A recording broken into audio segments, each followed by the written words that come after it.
Hello and welcome back to On the Brink. I'm Nick Carter. Today we're sitting down with Lee Bratcher, president of the Texas Blockchain Council, and the man largely responsible for the passage in Texas of HB.448, a bill asking custodians and exchanges operating in Texas to engage in routine proof of reserves attestations. This is pretty much the first bill of its kind.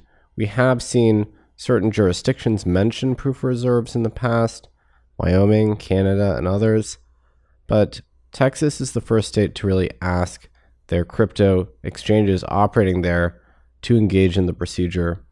I've been talking about proof of reserve for about half a decade now, and I couldn't be happier to see this bill signed into law and formalize what has been an informal procedure undertaken by many crypto exchanges and bring it into the regulatory fold. It's been a pleasure working with Lee over these last few years, and the organization he's built at the TBC has become very effective. I think it's a model to follow for other state advocacy organizations. Without further ado, let's jump right into the episode.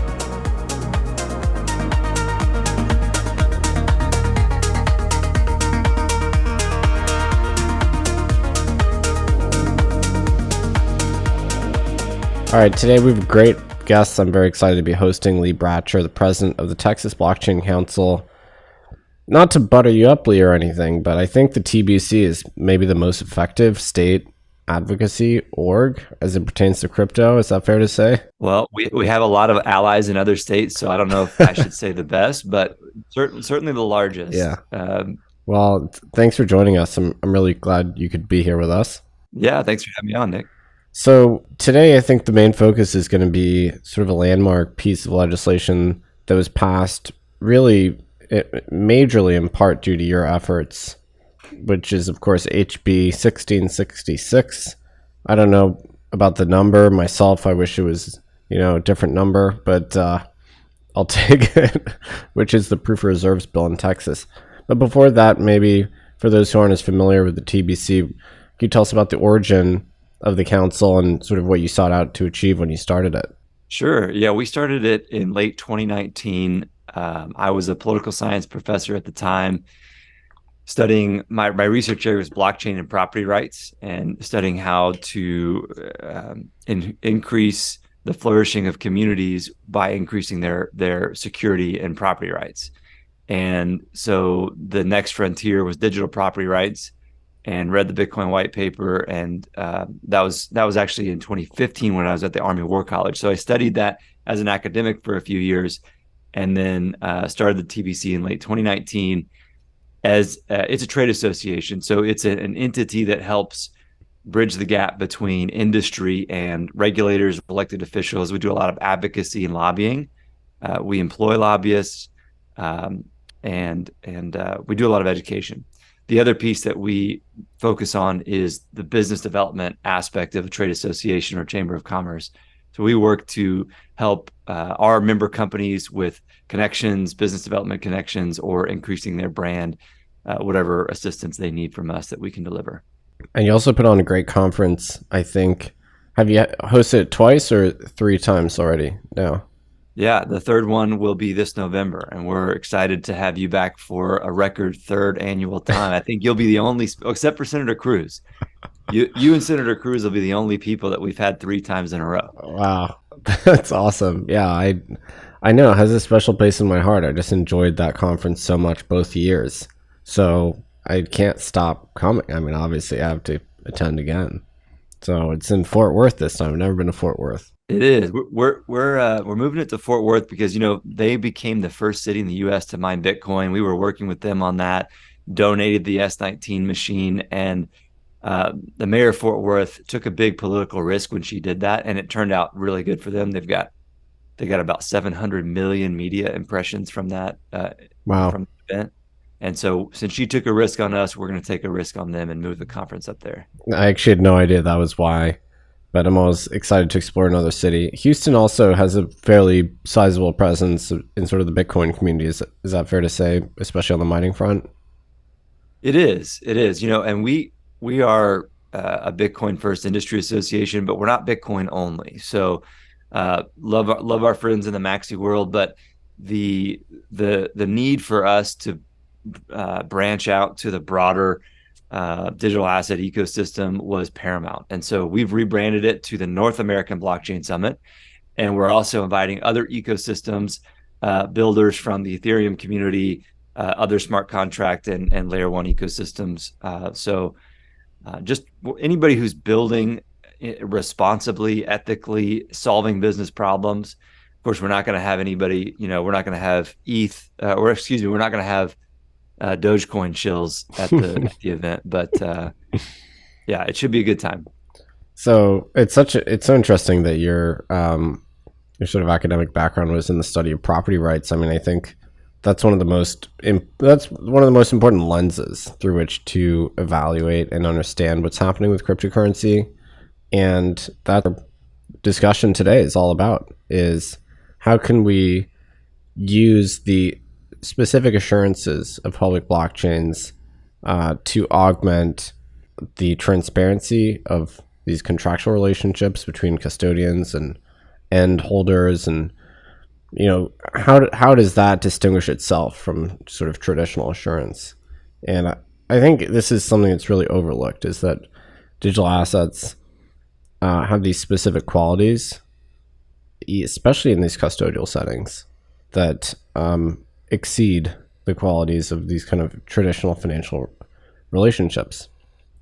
So that's our discussion topic today. Maybe just before we jump into that, what would you say are some of your other notable successes with the TBC? What are you most proud of with that organization? Yeah, thanks for the question, Nick. We, in the 87th session in Texas, which was the 2021 session, passed a couple pieces of legislation that were industry first, if you will. So we amended the Uniform Commercial Code in Texas to recognize definitions of virtual currency, how to perfect your security interest in virtual currency.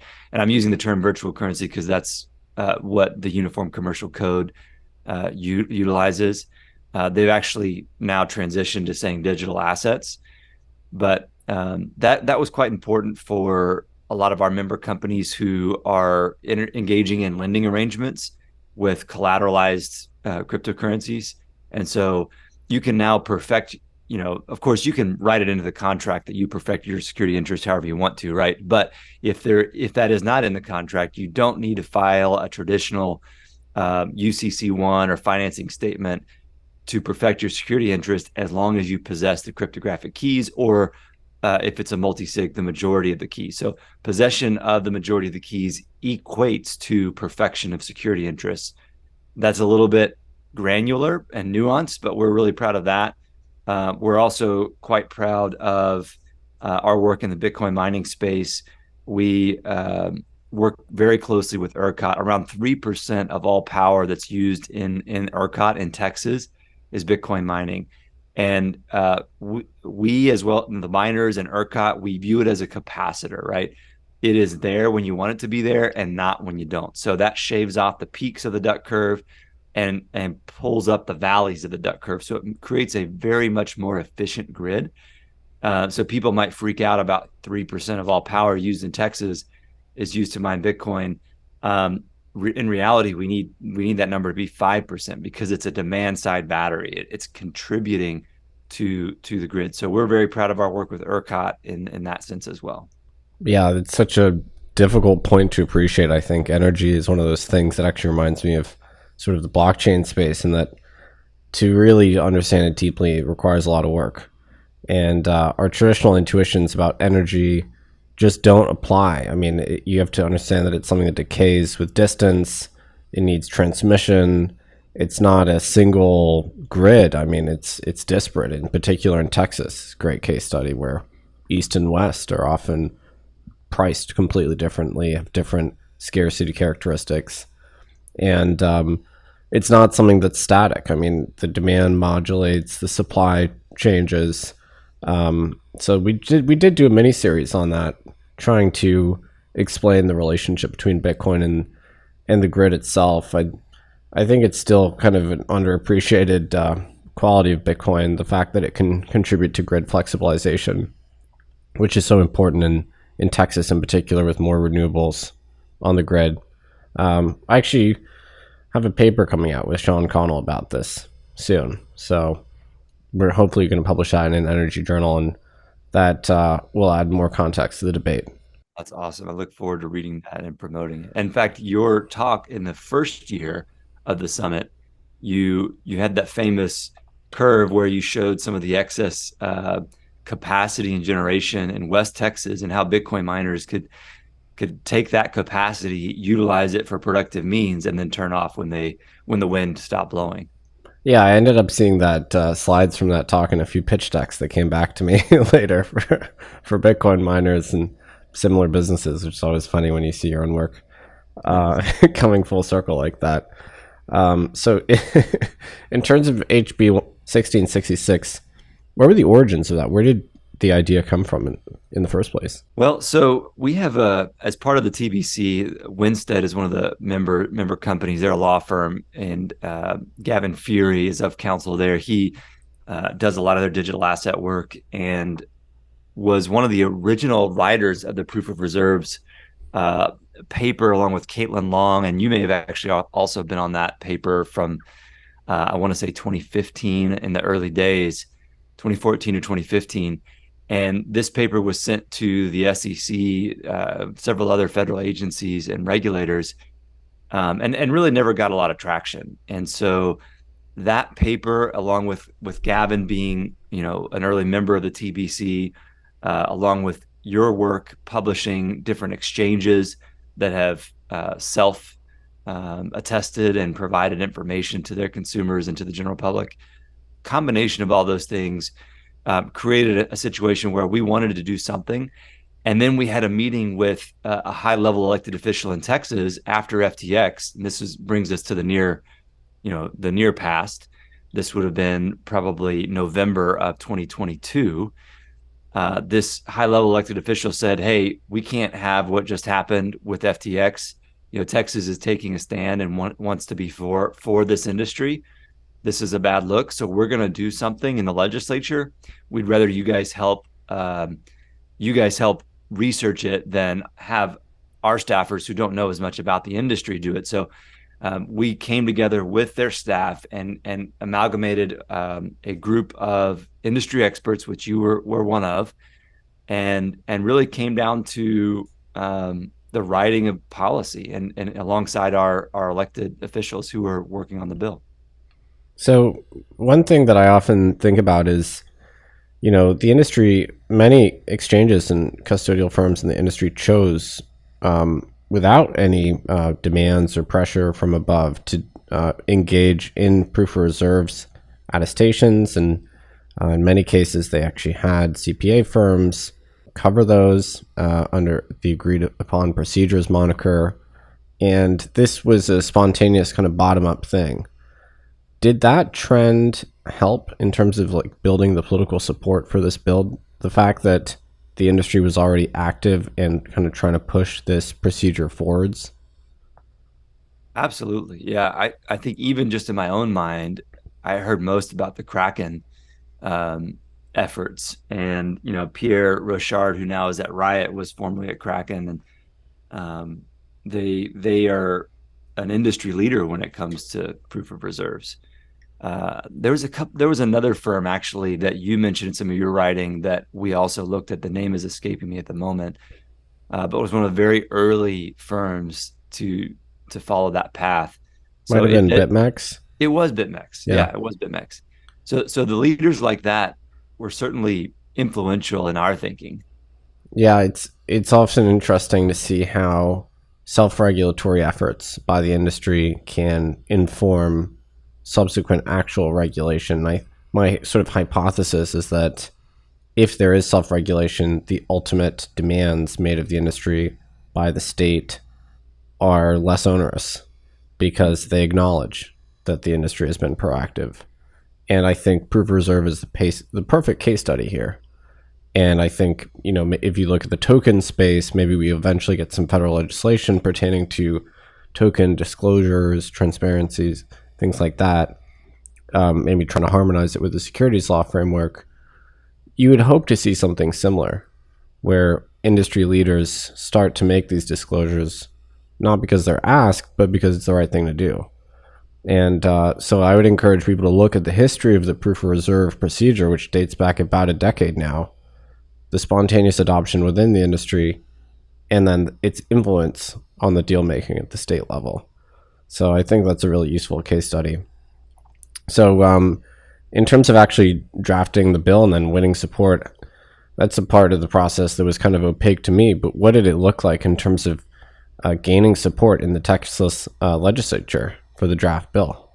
Yeah, the Texas legislature works across the aisle quite a bit, so we had to win support from Democrats and Republicans. We had several Republicans who thought that perhaps it was a little bit too onerous,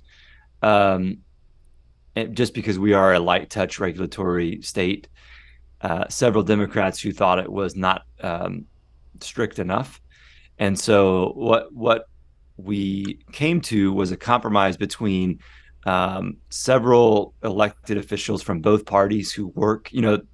Texas elected officials are their full-time jobs are not to be politicians, right? They work in finance and banking, and they're doctors and lawyers, et cetera.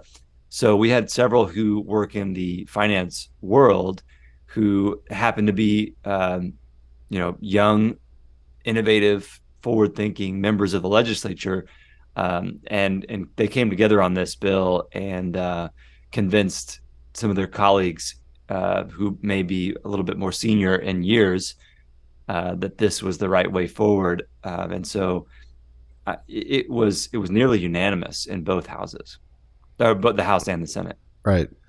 And I think that's a landmark piece of legislation now that it's been passed. I mean, I know that proof of reserve was mentioned in certain pieces of legislation in Wyoming.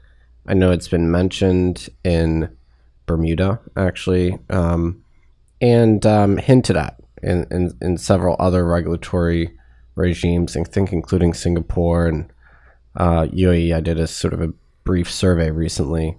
But I'd say this is probably the first time a sort of regulatory body of note has specifically asked for custodians to engage in proof of reserve attestations, and hopefully not the last as well.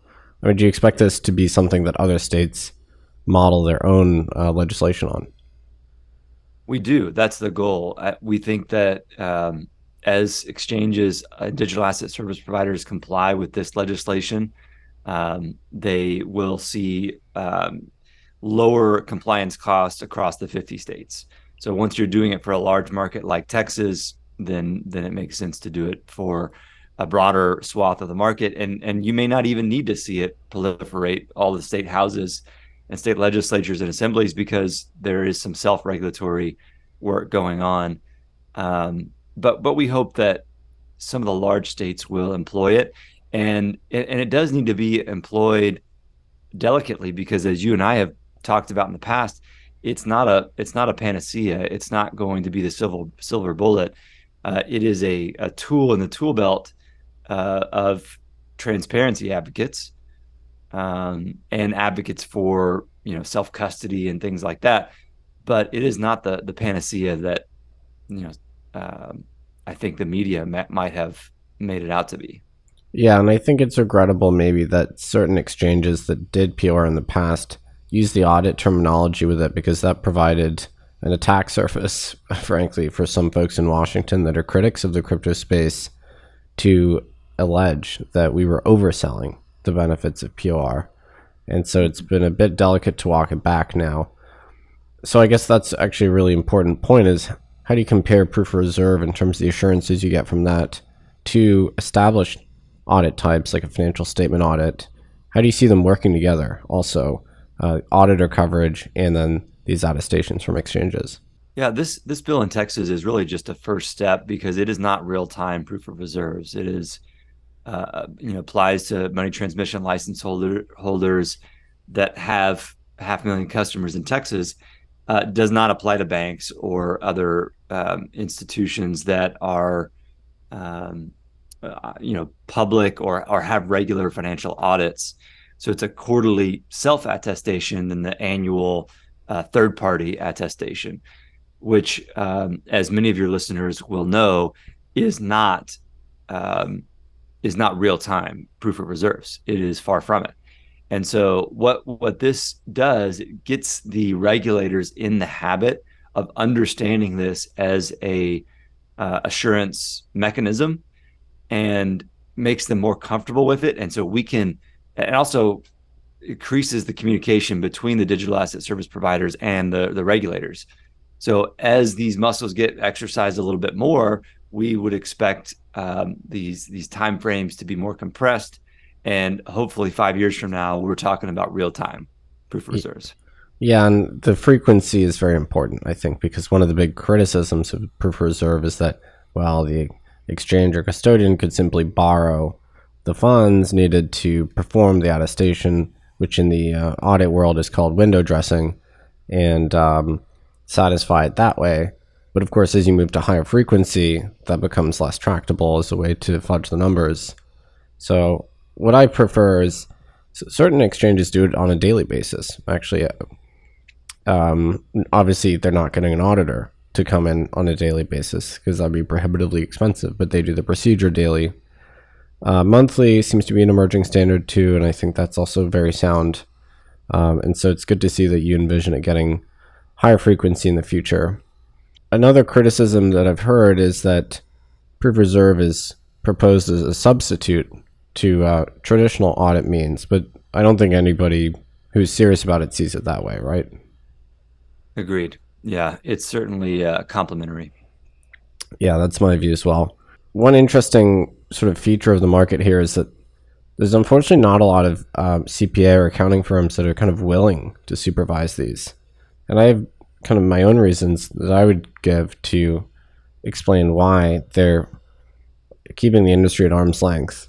But what would be your explanation for why the sort of the big four, for instance, are not getting as active in providing these attest services to firms that are doing PoR? I think the risk reward is out of whack for them at their level. They have to think quite politically as well, and so they're trying to read the tea leaves and looking at risk reward. And so it's not surprising to me that they're not getting involved. I do think, though, that proof of reserves legislation can spur mid-sized firms to flip that risk reward on its head a little bit and realize there's a business opportunity here.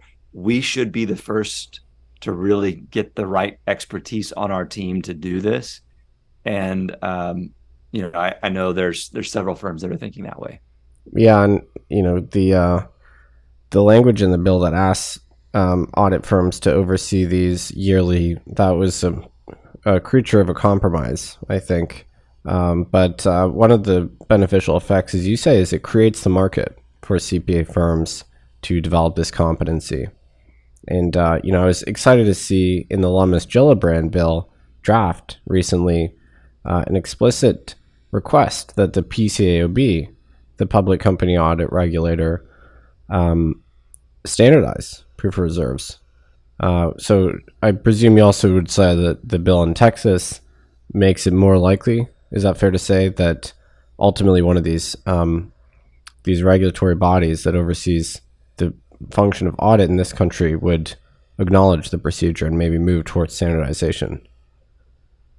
We would hope that. I think standing in the way of that is a certain senator from Massachusetts. But yeah, hopefully that does come to pass. Yeah, it's been disappointing. Historically, we've had that beloved senator has written letters to some of the audit regulators about so-called sham audits, which is unfortunate. The PCAOB itself has issued guidance cautioning firms against using PoR, and the SEC even recently came out with a letter basically criticizing the procedure. And I think that's why this bill at the state level is so important. I mean, it shows it's not all about federal power. The states themselves can carve out a different path for themselves, and they can catalyze more activity here, even if at the federal level there's there's inertia. Now, as for sort of what functionally proof of reserve does, one criticism is that, well, it doesn't address the loss of keys. I mean, keys can still be lost. That those contracts with clients can still be violated. What's your answer to that? I mean, how would a proof of reserve, had it been present, had it been a requirement of an FTX, of a Mt. Gox, a Quadriga, how would it have alleviated those situations? Yeah, I think there is fair game, or it's fair to say that it may not have, depending on the way that the regulators interacted with the companies and the way that the fraud was perpetrated, right? So in FTX's case, they certainly would have been under more scrutiny. And you'd like to say that the proper third party requiring this attestation would have been able to discover the fraud that was taking place. But that is why we need a combination. At this juncture, we need a combination of proof of reserves and the traditional audit and assurance practices. So until we get to the point where proof of reserves are near real time. And so I would say that we are requiring the companies to demonstrate, attest to the custodial assets that they have and the liabilities. Of course, when we say proof of reserves, we mean proof of reserves and liabilities. And the third party entity that's attesting to this does not bear the same level of risk as a full audit, but does bear some reputational risk. So they are going to dig and ask questions and pursue the kind of audit practices that we would want. But again, we still need the traditional audit assurance practices to ensure that we're covered from both ends. Yeah, I mean, it occurs to me that I'd say in the case of each of Prime Trust, Quadriga, FTX, Bitfinex hack, and Mt. Gox, the insolvencies, the shortfall in assets to match the customer liabilities was actually persisted for a period of months or years. I mean, in the case of Gox, it may have been insolvent for virtually its entire existence. FTX, we know that they were siphoning customer assets out of the exchange and delivering them to a related party. In Prime Trust, we know that keys had been lost for a long period of time. And even though Prime Trust was regulated as a Nevada trust company, the keys themselves were inaccessible for a long period of time. So in each of those cases, a high frequency proof of reserve would have at least revealed the loss of the keys or the shortfall in assets. So it wouldn't have, it doesn't stop fraud, of course, but I think it reveals it, and it reveals it faster than in the counterfactual real world, the pace at which it was revealed, which was pretty slowly, regrettably. So I think it doesn't inhibit bad things from happening, but when they do occur, you're aware of them faster. And I think it's also kind of a good housekeeping mechanism. So it forces more prudence and better behavior from these exchanges if they know they're being scrutinized. In terms of the businesses in Texas that this applies to, I know there's some exceptions for publicly traded companies, which is fair. I mean, they're held to a much higher standard of audit and assurance. How has the reaction been? I mean, it's an additional compliance overhead, but what are you hearing from companies in Texas that now are going to have to undertake this procedure? Right. Yeah. And it is. It does apply to companies that have an MTL. So most of these are national companies that just have MTLs in the various states, and they have either customer assets in custody of greater than 10 million or greater than 500 customers. I think I misspoke earlier, but it's greater than 500 customers or 10 million in assets in custody that this would then capture. The reaction has been mixed. Some have been frustrated about the additional compliance cost, and others have realized that cost pales in comparison to the lack of public trust and the business deficit that's caused by pervasive lack of trust from the public. So I think bringing in best practices, increasing that trust over time will generate a significant amount of business activity that will overcome or be much larger than any negligible compliance cost in the near term. And in terms of the timing here, we're actually right on the verge of this being fully applicable for these entities, right? That's correct. Yeah, September 1st is when the bill itself goes into effect, and then these quarterly attestations would then be required in the months after. And on the CPA audit side, there are a few kind of boutique firms that are willing to cover these, right? Even if the big four are staying away for the most part. That's correct. And thankfully on that side, we have several more months before we need to cross that bridge. There are currently a few that do. And I would guess that between now and a year from now, there'll be several more. Does this provide assurance only to clients of these exchanges and custodians that reside in Texas, or does it kind of have a global effect, as in the exchange has to attest to all of their assets and not just the ones that pertain to Texan residents? So it's a great question, and the answer is the full assets and liabilities of the digital asset service provider will need to be attested to, but that will not be publicly available as required by the law unless this company has a practice like BitMEX or Kraken or others who do public disclosures on a more regular basis. So they are required to. It would be pretty prohibitive for them to just look at their Texas consumers. So if they want to do business in Texas, if they do business in Texas, they then need to perform this. That's interesting. So just because they may have a relatively small number of assets in Texas or a small number of Texas clients, it actually does provide assurances for their entire user base. So that's kind of a nice quality of the legislation, I would say. Yeah. We were. And the compliance cost doesn't really change. There's not like a marginal increase in compliance cost for adding, users from Oklahoma or Nevada, California, et cetera. Right? If you're going to do this, the nature of the technology allows you to scale it very easily. Totally. In terms of next steps here, I mean, do you expect this to inform possible federal legislation? Have you heard from other states that are looking to be fast followers here? What do you expect to happen?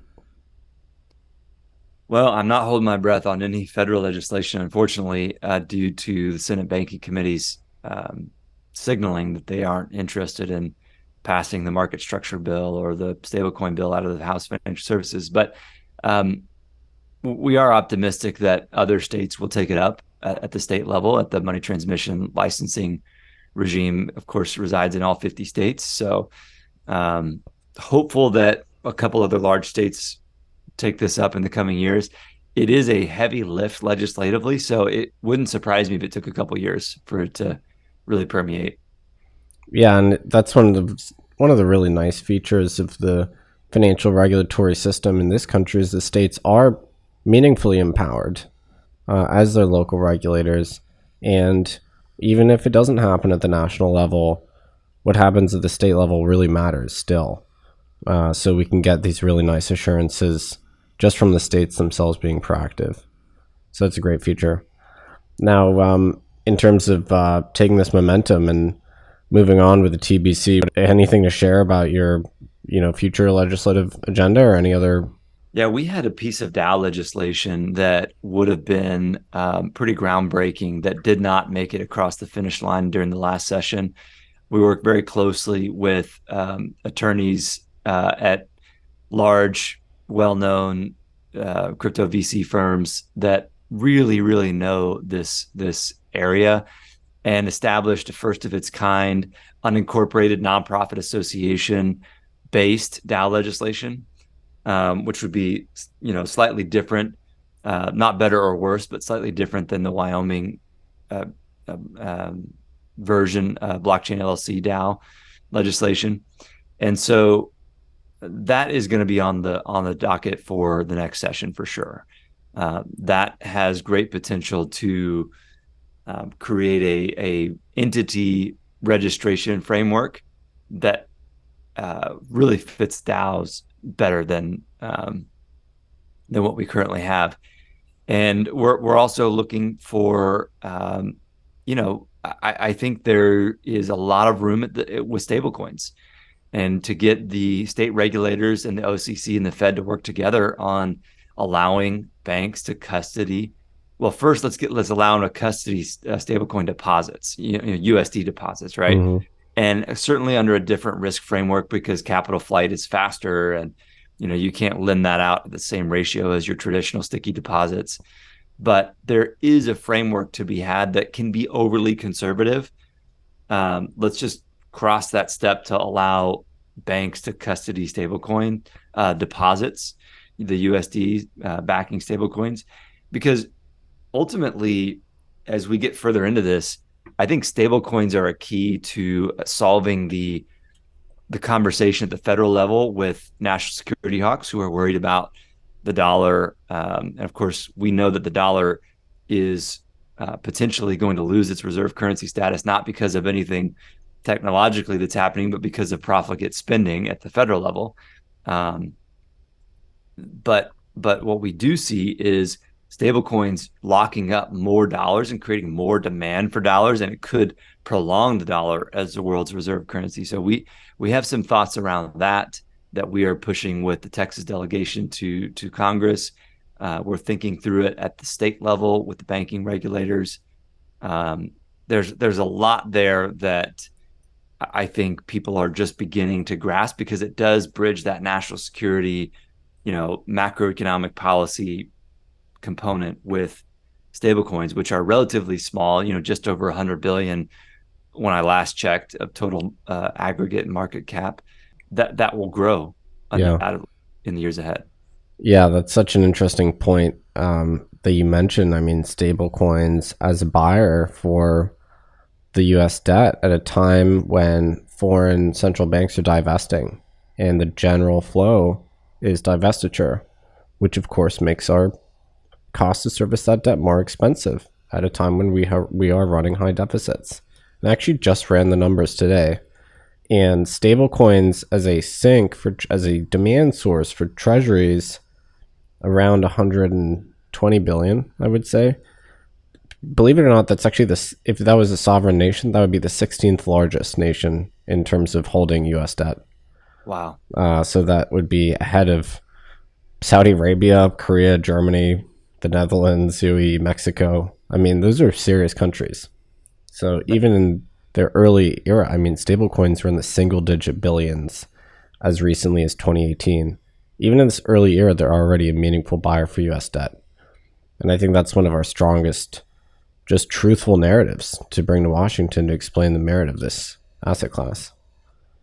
Yeah, I wasn't aware that U.S. debt was I knew U.S. debt was the lion's share, but I also come at this from the perspective of just the dollar in general creating demand. But the point that you've made is even more poignant, because there are scarcity of central banks and entities around the world that are interested in, seeing the United States or purchasing our debt when we are increasing the money supply at the rate that we are.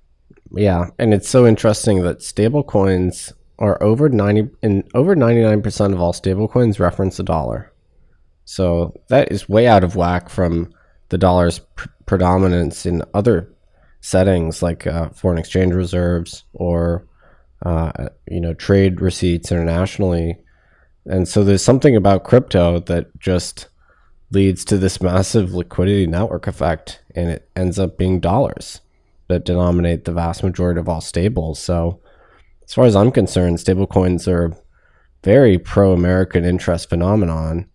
And because stablecoins have these freeze and seize function, the vast majority do, I think it still comports with our national security interests, the ability to engage in sanctions and still have discretion over who is using them and for what. So I've always been baffled at Washington's kind of reticence over the stablecoin sector. I completely agree. And I think the importance to our national security of the dollar remaining the world's reserve currency versus our ability to execute sanctions, which is already highly degraded for a myriad of reasons, the former is far more important than the latter. So I don't know. People at Treasury would probably argue that all day long. I know there may be people at OFAC and other federal entities that are very interested in sanctions, but in the academic literature, there are lots of academics that make the argument that sanctions are not even effective at their goal. And so I'm not suggesting that we do away with them. I'm just suggesting that it is far less important than the dollar remaining the world's reserve currency. Completely. And it's a blunt instrument, and with overuse, it wears ever blunter.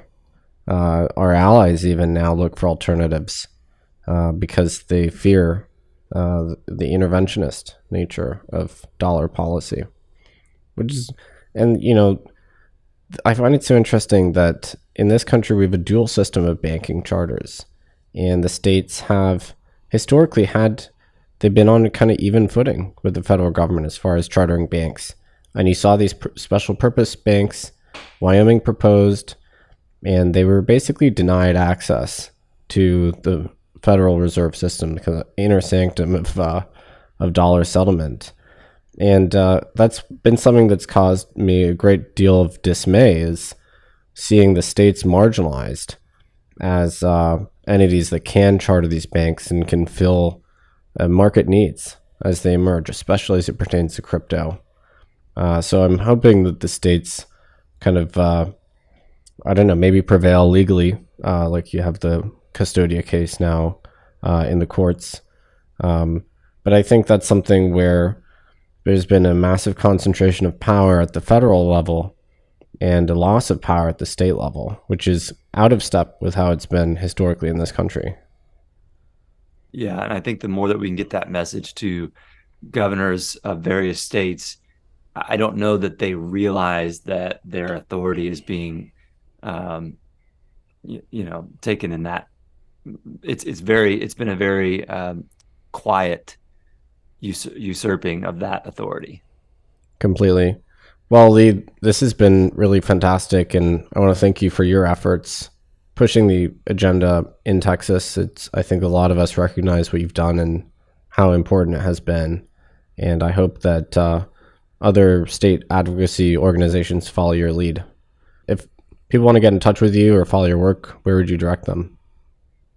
Sure. I'm at Lee_Bratcher on Twitter, and we hope that the listeners would join us at the summit, November 15th through 17th, North American Blockchain Summit. I can't wait to be there, Fort Worth. I'm very excited. Thank you for the invitation, and thanks for coming back on the show.